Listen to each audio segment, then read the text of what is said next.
ತಾಲೂಕಿನ ಪಿಕಳಿಹಾಳ ಗ್ರಾಮದಲ್ಲಿ ಉಟಕೂರಿನ ಹಿರಿಯ ಪೂಜ್ಯ ಶ್ರೀ ಲಿಂಗೈಕ್ಯ ಮರಿಬಸವಲಿಂಗೇಶ್ವರ ದೇಶಿಕೇಂದ್ರ ಶಿವಾಚಾರ್ಯ ಮಹಾಶಿವಯೋಗಿಗಳವರ 31ನೇ ವರ್ಷದ ಜಾತ್ರಾ ಹಾಗೂ ಉಚ್ಚಯ ಮಹೋತ್ಸವವು ಸಹಸ್ರಾರು ಸಂಖ್ಯೆಯ ಜನಸ್ತೋಮದ ಮಧ್ಯದಲ್ಲಿ ಅದ್ಧೂರಿಯಾಗಿ ಜರುಗಿತು. ಬೆಳಗ್ಗೆಯಿಂದಲೇ ಉಟಕೂರಿನ ಲಿಂಗೈಕ್ಯ ಮರಿಬಸವಲಿಂಗೇಶ್ವರ ಗದ್ದುಗೆಗೆ ಗ್ರಾಮದ ಹಿರೇಮಠದ ಈಶ್ವರಯ್ಯ ಸ್ವಾಮಿಯವರ ಪುರೋಹಿತ್ಯದಲ್ಲಿ ಜಲಾಭಿಷೇಕ, ರುದ್ರಾಭಿಷೇಕ, ಪಂಚಾಮೃತಾಭಿಷೇಕ, ಹೂವಿನ ಅಲಂಕಾರ ಹಾಗೂ ಸಹಸ್ರ ಶಿವನಾಮಾವಳಿಯ ಬಿಲ್ವಾರ್ಚನೆಯ ನಂತರ ಮಹಾಮಂಗಳಾರತಿ ಜರುಗಿತು.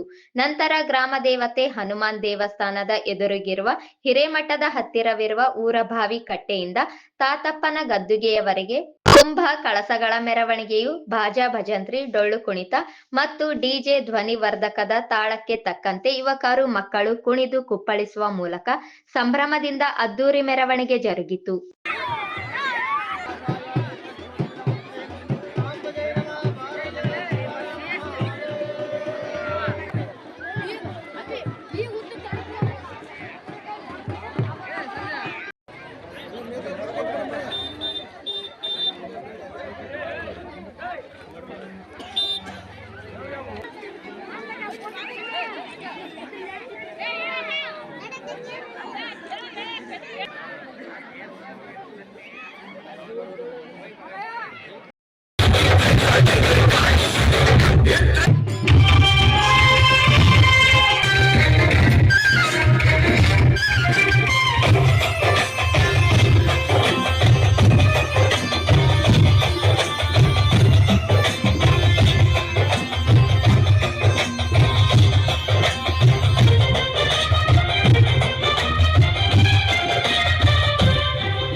ನಂತರ ನೂರಾರು ಸಾರ್ವಜನಿಕರು ಪ್ರಸಾದವನ್ನು ಸ್ವೀಕರಿಸಿದರು.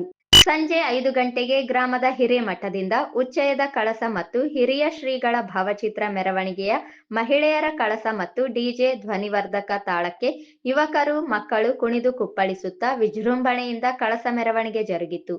ನಂತರ ಪೂಜ್ಯ ಶ್ರೀ ಲಿಂಗೈಕ್ಯ ಮರಿಬಸವಲಿಂಗೇಶ್ವರ ಗದ್ದುಗೆ ಹತ್ತಿರ ಬಣ್ಣ ಬಣ್ಣದ ಪರಾರಿ ಮತ್ತು ಹೂವಿನ ಹಾರಗಳಿಂದ ಮಧುವಣಗಿತ್ತಿಯಂತೆ ಶೃಂಗಾರಗೊಂಡಂತಹ ಉಚ್ಚಯದಲ್ಲಿ ಶ್ರೀಗಳ ಭಾವಚಿತ್ರವನ್ನು ಪ್ರತಿಷ್ಠಾಪಿಸಿ ಉಟಕನೂರಿನ ಶ್ರೀಮಠದ ಪೀಠಾಧಿಪತಿಗಳಾದ ಪೂಜ್ಯ ಶ್ರೀ ಮರಿಬಸವಲಿಂಗ ದೇಶಿಕೇಂದ್ರ ಶಿವಾಚಾರ್ಯ ಮಹಾಸ್ವಾಮಿಗಳವರ ದಿವ್ಯ ಸಾನ್ನಿಧ್ಯದಲ್ಲಿ ಗ್ರಾಮದ ಹಿರೇಮಠದ ವೇದಮೂರ್ತಿ ಸಿದ್ದಲಿಂಗಯ್ಯ ಸ್ವಾಮಿ ಹಿರೇಮಠ ಅವರು ಪೂಜೆ ಕೈಂಕರ್ಯಗಳನ್ನು ಸಲ್ಲಿಸಿ ಕುಂಬಳಕಾಯಿ ಆರತಿ ಬೆಳಗುವುದರ ಮೂಲಕ ಪೂಜ್ಯ ಶ್ರೀಗಳ, ಗ್ರಾಮದ ಗುರು ಹಿರಿಯರ, ಮುಖಂಡರ, ಗ್ರಾಮದ ಸರ್ವ ಸರ್ಕಾರಿ ಅಧಿಕಾರಿಗಳ ಮತ್ತು ಖಾಸಗಿ ಉದ್ಯಮಿಗಳ ಸಮ್ಮುಖದಲ್ಲಿ ಅತ್ಯಂತ ವಿಜೃಂಭಣೆಯಿಂದ ಉಚ್ಚಯ ಮಹೋತ್ಸವ ಜರುಗಿತು.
ಶ್ರೀದೇವಿ ಅಯ್ಯಪ್ಪ ಸ್ವಾಮಿ ಹಿರೇಮಠ, ಕುಮಾರಿ ಶಾಂಭವಿ ಹಿರೇಮಠ ಅವರ ಹರಕೆಯಂತೆ ಜಾತ್ರೆಯಲ್ಲಿ ಕುಂಭ ಹೊತ್ತಂತಹ ಮತ್ತು ಕಳಸ ಹಿಡಿದಂತಹ ಮಹಿಳೆಯರಿಗೆ ಮತ್ತು ಮುತ್ತೈದೆಯರಿಗೆ ಅರಿಶಿಣ ಕುಂಕುಮ ಸಲ್ಲಿಸಿ ಉಡಿ ತುಂಬುವ ಕಾರ್ಯಕ್ರಮ ಸಂಭ್ರಮದಿಂದ ಜರುಗಿತು.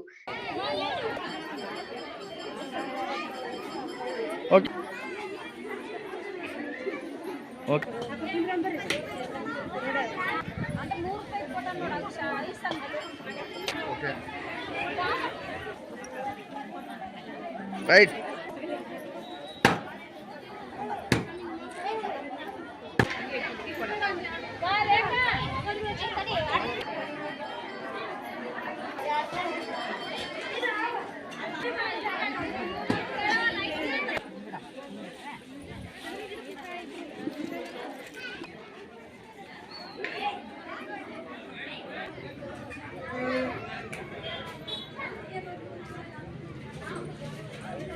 ನಂತರ ಧರ್ಮ ಸಂದೇಶ ನೀಡಿದ ಉಟಕನೂರು ಸುಕ್ಷೇತ್ರ ಪೀಠಾಧಿಪತಿಗಳಾದ ಪೂಜ್ಯ ಶ್ರೀ ಮರಿಬಸವ ದೇಶಿಕೇಂದ್ರ ಶಿವಾಚಾರ್ಯ ಮಹಾಸ್ವಾಮಿಗಳು ಕಳೆದ 5 ದಿವಸಗಳಿಂದ ಆಧ್ಯಾತ್ಮಿಕ ಪ್ರವಚನವನ್ನು ಹಮ್ಮಿಕೊಂಡು ಮಹಾಶಿವಯೋಗಿಗಳನ್ನು ಶ್ರದ್ಧಾ ಭಕ್ತಿಯಿಂದ ಸ್ಮರಣೆ ಮಾಡಿ ಮಹಾಶಿವಯೋಗಿಗಳಿಗೆ ತೃಪ್ತಿಯಾಗುವಂತೆ ನಿತ್ಯವೂ 100 ಸದ್ಭಕ್ತರಿಗೆ ಅನ್ನದಾಸೋಹವನ್ನು ನಡೆಸಿಕೊಂಡು ಬಂದು ಭಗವಂತನ ಸೇವೆಯನ್ನು ಸಲ್ಲಿಸಿದ್ದೀರಿ.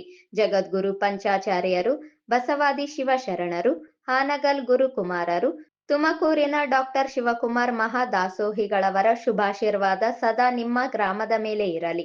ಆದಷ್ಟು ಬೇಗ ಮಹಾರಥೋತ್ಸವವನ್ನು ಎಳೆಯುವ ಶಕ್ತಿಯನ್ನು ಆ ಭಗವಂತನು ಸರ್ವ ಗ್ರಾಮಸ್ಥರಿಗೆ ನೀಡಲಿ. ಹೀಗೆ ನಿರಂತರವಾಗಿ ಪಿಕಳಿಹಾಳ ಗ್ರಾಮದಲ್ಲಿ ಜಾತ್ರಾ ರಥೋತ್ಸವವು ಅದ್ದೂರಿಯಾಗಿ ನಡೆಯುತ್ತಾ ದೇಶ ನಾಡಿನಲ್ಲಿ ಪಿಕಳಿಹಾಳ ಗ್ರಾಮದ ಕೀರ್ತಿ ಬೆಳಗಲಿ, ಸರ್ವರಿಗೂ ಒಳ್ಳೆಯದಾಗಲಿ ಎಂದು ನುಡಿದರು. ಲೀಲಾಮೂರ್ತಿ ಆತನ ಲೀಲಾ ವಿಲಾಸಗಳು ಎಂತವದಾವ ಅಂತ ತಿಳ್ಕೊಂಡು ತಾತಪ್ಪನವರನ್ನ ವಿಚಾರ ಮಾಡೋಣ. ನಮ್ಮ ಗ್ರಾಮಕ್ಕನ ಸರಿಯಾಗಿ ಮಳೆ ಆಗ್ತಾ ಇಲ್ಲ, ಸರಿಯಾಗಿ ಬೆಳೆ ಬರ್ತಾ ಇಲ್ಲ, ಬೋರು ನೀರು ಇದ್ರೂ ಸಹಿತವಾಗಿ ಬೆಳೆಯನ್ನು ಬೆಳೆಯಕ್ಕೆ ಆಗ್ತಾ ಇಲ್ಲ ಅಂತ ತಿಳ್ಕೊಂಡು ಗ್ರಾಮದ ಹಿರಿಯರೆಲ್ಲರೂ ಕೂಡ ತಾತಪ್ಪನವರು ಹೀಗ ಕುಂತ್ಕೊಂಡು ಸಂದರ್ಭದೊಳಗೆ ಬಂದು ವಿಚಾರ ಮಾಡ್ತಾರೆ. ಎಲ್ಲಿ ಸ್ವಂತವಾಗಿರ್ತಕ್ಕಂಥ ಸ್ವಂತ ಊರಾಗಿರ್ತಕ್ಕಂಥ ಕುಟುಂಬನವರು ಗ್ರಾಮದ ಹಿರಿಯರೆಲ್ಲರೂ ಬಂದು ಕೇಳ್ತಾರೆ. ಅವಾಗ ಒಂದು 4-6 ದಿನ ಭಜನೆಯನ್ನ ಮಾಡ್ರಿ ಅಂತ ತಾತಪ್ಪ ಆಶೀರ್ವಾದ ಮಾಡಿದ. ಚಲೋ ಮಳೆ ಬಂತು, ಬಿತ್ತಕ್ ಹೋಗ್ಬೇಕಲ್ಲ. ಆ ಸಂದರ್ಭದೊಳಗ ಎಲ್ಲ ಹಿರಿಯರು ಬಂದಾರ. ಏನ ಆ ಕೂರಿಗೆಗಳನ್ನ ರೆಡಿ ಮಾಡ್ಯಾರ, ಎತ್ತುಗಳನ್ನ ರೆಡಿ ಮಾಡ್ಯಾರ, ಬಳಿ ಬಡಿಯಾಕ ಕುಂಟಿಯನ್ನ ರೆಡಿ ಮಾಡ್ಯಾರ. ಆ ಸಂದರ್ಭದೊಳಗ ತಾತಪ್ಪ ಸುಮ್ಮ ಕುಂತ್ಕೊಂಡ್ಬಿಟ್ಟಾನ. ಅವಾಗ ಆ ಮಠದ ಜವಾಬ್ದಾರಿಯನ್ನ ನೋಡಿಕೊಳ್ಳಲಿಕ್ಕೆ ಅವ್ರ ಮಾವನವನಾಗಿರ್ತಕ್ಕಂತಹ ಯಾವ ಶರಣಯ್ಯ ತಾತನವರು ಏನು ಗಡಬಡದೊಳಗೆ ಎಲ್ಲ ಬೀಜಗಳನ್ನ ತಯಾರು ಮಾಡಾಕತ್ತಾರೆ. ಆ ಸಂದರ್ಭದೊಳಗ ಒಬ್ರು ಏನ ಬಂದು ತಾತಪ್ಪಗೆ ನಮಸ್ಕಾರ ಮಾಡಿ ಹೋಗಬೇಕು ಅನ್ನುವಂತ ಭಾವ ಒಬ್ಬ ಸದ್ಭಕ್ತಿಗೆ ಬಂತು. ಅವಾಗ ತಾತಪ್ಪಗೆ ನಮಸ್ಕಾರ ಮಾಡಾಕ ಬಂದಾಗ ತಾತಪ್ಪನವ್ರು ಹೇಳ್ತಾರೆ, ಅಲ್ಲಿ ಬಿತ್ತಾಕ ಪ್ರಾರಂಭ ಮಾಡಬೇಕಂತ ಎಲ್ಲ ತಯಾರು ಮಾಡ್ಯಾರ. ತಾತಪ್ಪನವ್ರು ಹೇಳ್ತಾರ, ತಾತ ಹೊಲಕ್ ಬರ್ತಪೋ ಅಂತ. ತಾತ ಹೊಲಕ್ ಬರ್ತಪೋ ಅಂದ. ಆ ವಿಚಾರವನ್ನ ಶರಣಯ್ಯ ತಾತನವ್ರಿಗೆ ಹೇಳ್ತಾರ. ತಾತ ಹೊಲಕ್ ಬರ್ತಂತ ಕುಂತ್ಕೊಂಡ್ಬಿಟ್ಟಾನಪ್ಪ, ಅದಕ್ಕೆ ಸಂಪ ಕುಂತ್ಕೊಂಡ್ಬಿಟ್ಟಾನ ಅಂತ. ಯಪ್ಪ ಪರಮಾತ್ಮ ಹೊಲಕ್ ಬರ್ತಾನ ಅಂದ್ರೆ ಯಾರು ಬೇಡ ಅಂತಾರ, ಕರ್ಕೊಂಡು ಹೋಗಿ ನಡ್ರಿ ಒಂದು ಬಂಡಿ ತಯಾರು ಮಾಡ್ರಿ ಅಂತ. ಅವಾಗ ತಾತಪ್ಪನವರು ಕರ್ಯಾಕ್ ಬಂದಾರ. ಯಪ್ಪ ಬಂಡಿ ತಯಾರಾಯ್ತ, ಹೊಲಕ್ ಹೋಗೋಣ ನಡಿ ಅಂತ. ಹಂಗ ಬರಂಗಿಲ್ಲ. ತಾತಪ್ಪನವರು ಹುಮ್ಮ ಹೊಡಿ ಅಂದ್ಬಿಟ್ರು. ಯಾವಾಗ ತಾತಪ್ಪನವ್ರು ಅಂದಾರ ಅಂದ ಬಳಿಕ ಉಮ್ಮ ಅಂದ್ರ ಅವ್ರು ಒಳಗೆ ಉಮ್ಮ ಅಂತ ಕರ್ತಿದ್ರು. ಅವಾಗ ಶರಣಯ್ಯ ತಾತನವ್ರು ವಿಚಾರ ಮಾಡಿದ್ರು, ಎಲ್ಲಾ ಭಕ್ತರಿಗೂ ಹೊಲ ಬಿತ್ತಾಕೊಂತೀವಲ್ಲ, ಅದ್ರ ಸಲುವಾಗಿ ಹೋಳಿಗೆಯನ್ನ ಊಟ ಮಾಡಿಸ್ಬೇಕು ಅಂತ ತಿಳ್ಕೊಂಡು ಹೋಳಿಗೆ ಮಾಡಿಸ್ಯಾರ, ಹುಗ್ಗಿ ಮಾಡಿಸ್ಯಾರ ತಾತನವ್ರು.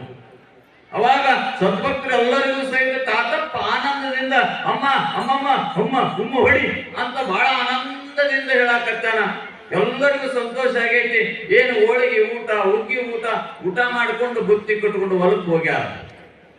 ನಂತರ ಜಾತ್ರಾ ಮಹೋತ್ಸವದ ಭಗವಂತನಿಗೆ ಅಲಂಕಾರಗೊಳಿಸಿದ ವಿವಿಧ ಬಗೆಯ ಹೂವಿನ ಹಾರ ಮತ್ತು ಇತರೆ ಆಭರಣಗಳ ಹರಾಜು ಕಾರ್ಯಕ್ರಮಗಳು ಜರುಗಿದವು. ಪಿಕಳಿಹಾಳ ಗ್ರಾಮದ ಮತ್ತು ಸುತ್ತಮುತ್ತಲಿನ ಗ್ರಾಮಗಳ ಸರ್ವ ಸದ್ಭಕ್ತರು ಅದ್ದೂರಿ ಉಚ್ಚೆಯ ಮಹೋತ್ಸವಕ್ಕೆ ಸಾಕ್ಷಿಯಾದರು. ನಂತರ ಸಹಸ್ರಾರು ಸದ್ಭಕ್ತರು ಮಹಾಪ್ರಸಾದವನ್ನು ಸ್ವೀಕರಿಸಿದರು.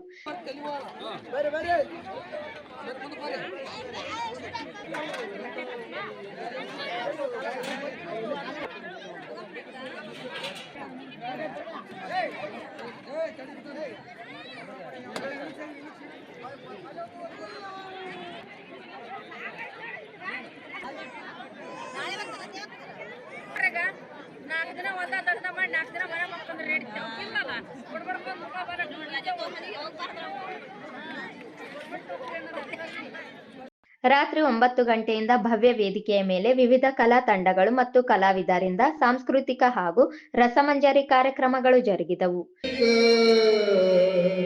ಕನಸು ಕನಸಾಗಿ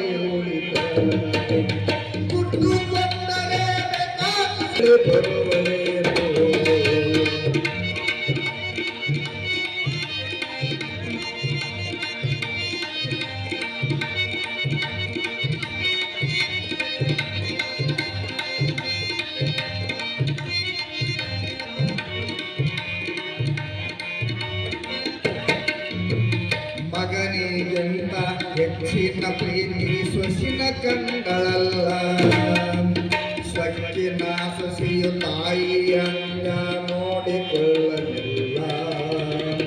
ಈ ಸಂದರ್ಭದಲ್ಲಿ ಜಾತ್ರಾ ಮಹೋತ್ಸವದ ಸೇವಾ ಸಮಿತಿಯ ಸರ್ವ ಪದಾಧಿಕಾರಿಗಳು, ಪಿಕಳಿಹಾಳ ಗ್ರಾಮದ ಗುರು ಹಿರಿಯರು, ಗ್ರಾಮ ಪಂಚಾಯತ್ ಸದಸ್ಯರು, ಪಿಕಳಿಹಾಳ ಸುತ್ತಮುತ್ತಲಿನ ಗ್ರಾಮದ ಸರ್ವ ಸದ್ಭಕ್ತರು, ಜನಪ್ರತಿನಿಧಿಗಳು, ವೃದ್ಧರು, ಮಹಿಳೆಯರು, ಯುವಕರು, ಯುವತಿಯರು, ಮಕ್ಕಳು ಉಪಸ್ಥಿತರಿದ್ದರು.